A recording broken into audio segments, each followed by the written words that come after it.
Systéma, arts martiaux, art interne, principe.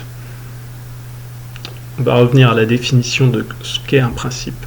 Un principe n'est pas nécessairement une espèce de bloc figé auquel on va se référer de manière dogmatique. Vous regardez ce que vous faites vous-même, comment vous abordez le monde, comment vous interagissez avec les gens, comment vous agissez sur la matière.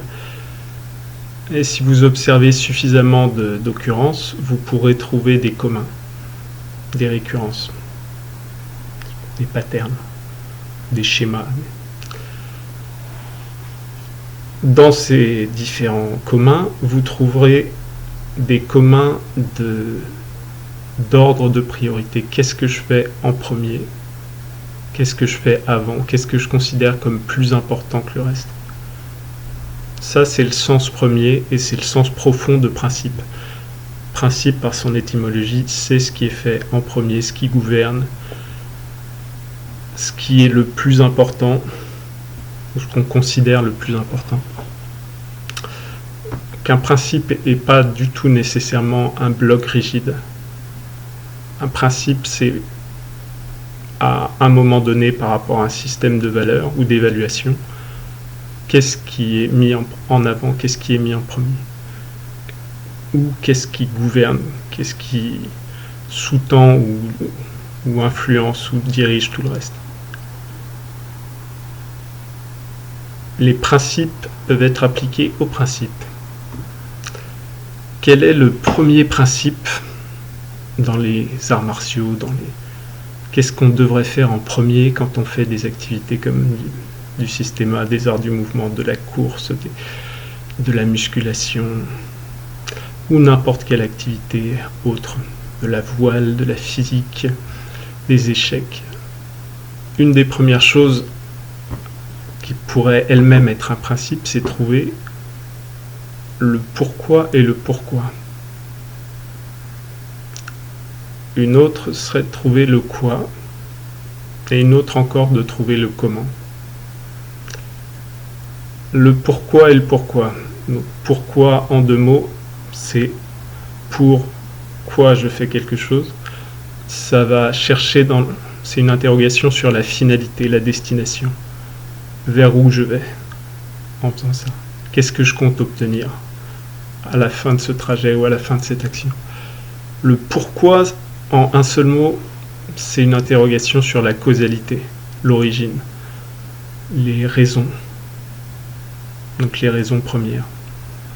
Quelle suite de causes et conséquences conduit à mon action du moment? Le quoi est complètement tissé dans cette question du pourquoi, et une des questions les plus intéressantes à explorer, notamment dans des domaines physiques qui excluent initialement la pensée de leur pratique au départ, ou culturellement. La pensée ou le mental, qui est tout le domaine du traitement des informations, de leur agrégation, leur mise en lien, leur sélection, leur conservation, etc. Il n'y a aucun moment d'aucune activité qui n'implique pas tous les niveaux de l'être. Physique, énergétique, émotionnel, mental, social, technique, psychique, spirituel.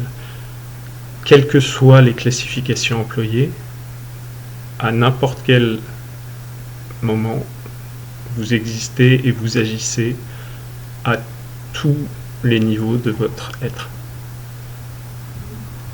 Le pourquoi je fais quelque chose, pourquoi une personne fait des arts martiaux, c'est quasiment la première question à se poser, même si il faut bien avouer que si on se la posait, ce serait généralement l'arrêt quasiment immédiat de l'activité. La plupart d'entre nous, je parle des gens qui pratiquent des arts martiaux depuis des décennies, la plupart d'entre nous commencent les arts martiaux pour chercher une sensation de confiance et de sécurité, qui implique donc en corollaire une sensation de doute ou de manque de confiance en soi et de manque de sécurité. Ce manque de sécurité peut être basé sur des situations tout à fait réelles, c'est-à-dire que vous pouvez être dans un milieu où apprendre à se défendre ou apprendre à se battre est une nécessité vitale, ou ça peut être une projection, ou ça peut être une contamination d'informations. Vous pouvez être dans un milieu où on vous fait percevoir le monde qui vous environne comme étant une source de danger constant. Et là, même s'il n'y a aucun danger matériel ou réalisé, le paysage intérieur virtuel suffira à vous pousser à chercher des moyens de vous défendre. Que les gens commencent les arts martiaux ou n'importe quelle autre pratique sans idée de vers où ils veulent aller, ça, à la limite, ça n'a quasiment aucune importance, voire parfois c'est mieux. C'est mieux parce que ça permet d'explorer quelque chose qu'on ne connaît pas. Si on a déjà des idées préconçues très précises, si on a déjà des désirs très fixés de ce qu'on veut obtenir, on risque de contaminer la phase de rencontre avec un domaine. Tout domaine est infiniment plus riche que ce qu'on peut en imaginer au premier abord. Et donc, la phase de rencontre avec un domaine, à l'idéal, devrait être relativement libre de charge. Et vouloir quelque chose, vouloir un résultat, vouloir une capacité directement dès le départ en commençant un domaine, c'est une espèce de vecteur trop puissant et trop pénétrant pour le besoin d'exploration relaxée et de familiarisation qu'il y a dans la découverte d'une activité. Par contre, dès qu'on a passé cette phase exploratoire et que vous commencez à devoir établir des régimes de pratique ou des directions, ou juste continuer une pratique pendant assez longtemps. Donc, continuer une pratique pendant assez longtemps, ça veut dire que la force attractive, ou le moteur, la motivation, doit être plus grande que toutes les forces répulsives. Tous les obstacles, tous les coups, etc., etc. Donc ça implique assez rapidement d'avoir une économie interne de sa motivation et une économie interne de ses investissements. Si l'activité que vous menez vous blesse, vous réduit l'image de vous que vous avez, en gros, si l'activité interne va à l'encontre de toutes les motivations inconscientes ou conscientes que vous aviez pour faire l'activité, à un moment ou un autre, vous allez arrêter. Notamment si on parle d'enfants, dès que la pression extérieure de contrainte est enlevée, si on a généré des apprentissages à partir de bases de contraintes sans cultiver ni la curiosité, ni le goût, ni l'association de la pratique avec une image positive de soi, ni l'utilité, ni quoi que ce soit de ce genre-là, si on n'a pas cultivé la motivation intrinsèque, au moment où on arrête la poussée externe, l'activité est abandonnée immédiatement. Si on tire suffisamment ce jeu de la contrainte d'apprentissage, on peut obtenir le résultat général de l'école dans un nombre incalculable de cas où vous avez créé une association traumatisante entre une activité et la manière dont elle a été transmise. Donc le nombre de personnes qui sursautent ou sautent par les fenêtres à la seule mention du mot mathématique ou physique ou sport est énorme.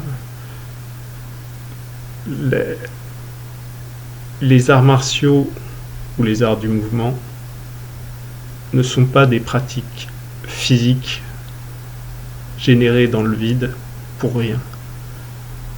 La notion même de sport, qui est critiquée de manière très intéressante par Georges Hébert dans son vieux livre des années 20, Donc Georges Hébert, c'est l'ancêtre du parcours des arts du déplacement. Là.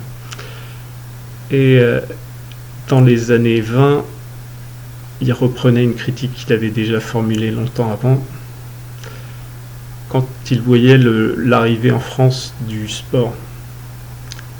Et le titre de son livre résume à peu près son propos, c'est « Le sport contre l'éducation physique ». Le sport, c'est la mise en contexte de compétition dépourvue de finalité pratique de l'activité physique ou d'un certain type d'activité. Des gens rament pour aller d'un point à un autre sur des rivières ou sur la mer. Des gens courent pour porter des messages, pour échapper à des menaces, etc. Ils peuvent aussi courir pour le plaisir, pour la joie de la libération extatique, de se lancer à toute vitesse. Donc la pure expression de sa corporalité, ça, ce serait aussi une finalité. Le sport, c'est des personnes qui courent pour gagner dans un jeu dont les règles sont fixées, dont le milieu est fixé, et généralement gagner dans un jeu en compétition avec d'autres. Donc, la critique d'Hébert portait sur toute une série de points que je ne vais pas élaborer ici. Je vous conseille le livre, s'il est encore trouvable. Il a été réédité il n'y a pas si longtemps. Par contre, sa critique notamment portait sur le vide de sens, donc vide de contexte. Je fais une activité qui n'a de sens que dans le milieu dans lequel je l'applique. De là, manque de praticité, donc manque de capacité de transfert immédiat de l'activité que je pratique de manière sportive dans la vie de tous les jours où je pourrais en avoir besoin. Si vous pensez au saut par exemple, l'évolution du saut à la Fosbury, où vous tournez sur vous-même, vous présentez votre dos et vous arrivez quasiment sur les omoplates sur un tapis, ça représente à peu près une espèce de symbole très fort de ce que peut être cette perte complète de praticité. C'est-à-dire que toute personne se trouvant face à un obstacle réel et appliquant cette méthode de saut est à peu près certaine de finir à l'hôpital ou mort.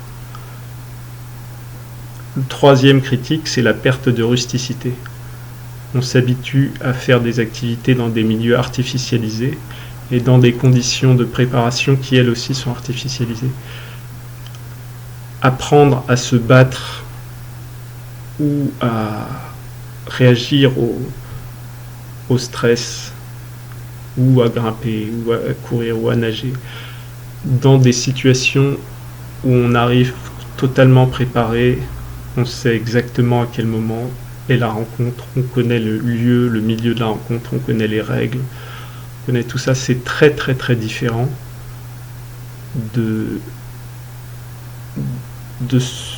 des situations réelles qui vont être rencontrées. Alors, ça ne veut pas du tout dire, c'est pas du tout une critique pour dire que des champs entiers d'attributs ou de compétences ou d'expériences qu'on peut développer dans des milieux artificialisés ne puissent pas être transposés. Mais la critique globale d'Hébert est que si vous apprenez à courir sur une piste parfaitement régularisée avec... il ne mentionnait pas ça à son époque, mais imaginez que vous avez des chaussures absorbantes, que vous avez un terrain qui a été lissé, qui a été surveillé, il n'y a rien qui puisse glisser ni quoi que ce soit. Toutes les habitudes de fonctionnement que vous pouvez développer dans des milieux artificialisés et contrôlés risquent de ne pas pouvoir se transmettre ou de se révéler dommageables dans des applications, dans le chaos du monde réel. Donc ça, c'est un point sur le sport.